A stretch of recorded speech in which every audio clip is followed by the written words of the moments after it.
ბატონო სერგო, იცით რა არის კიდევ ძალიან საინტერესო თვითონ ეს პატრიარქად ინტრონიზაციის, არ ვიცი რამდენად სწორ სიტყვას ვიყენებ, ცერემონიალი. ინტრონიზაცია იყო, ერთ ტერმინი იყო, მაგას იყენებდნენ 1977 წლამდე და განსვენებულმა ჯვარი ვაზისას რედაქტორმა ქალბატონმა თინაკინ კობალაძემ პირველად გამოიყენა სიტყვა აღსაყდრება და დამკვიდრდა უკვე. აღსაყდრება, კი ბატონო, ანუ როდესაც პატრიარქის აღსაყდრება მოხდება ხომ მცხეთაში, სვეტიცხოველში, ასე არის ყოველ შემთხვევისთვის ჩვენც მიერ მოძიებული. არა, ეგრე იქნება, პატრიარქების აღსაყდრება მხოლოდ სვეტიცხოველში ხდება. კი ბატონო, მიტრას ვინ დაადგამს ახალ პატრიარქს? ვის ექნება ამის პატივი?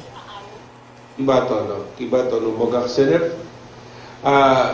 საერთოდ, როდესაც სრულდება პატრიარქის კურთხევა, მას მიართმევენ ისტორიულ კუნკურ ბარტყულს.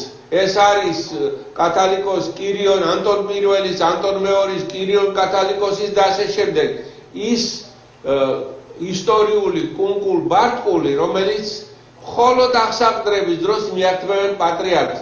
ეს განისაზღვრება უპირატესი მღვდელმთავარი, ქიროტონით უპირატესი თუ უპირატესი მღვდელმთავარი ბრილიანტის, სკופიაზე ბრილიანტის ჯვრის უფლებით დაჯილდოებული მღვდელმთავრები.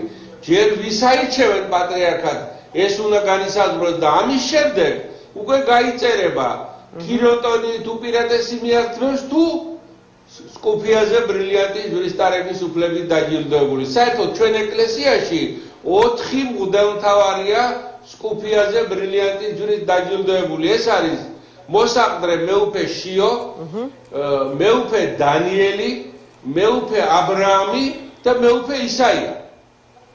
ხო და აი ესენი უნდა იყვნენ ამ შემთხვევაში პირველი ეს პროცესი როცა იქნება. თუ მათ შორის თუ მათგან არ მოხდა არჩევა ვინმეს.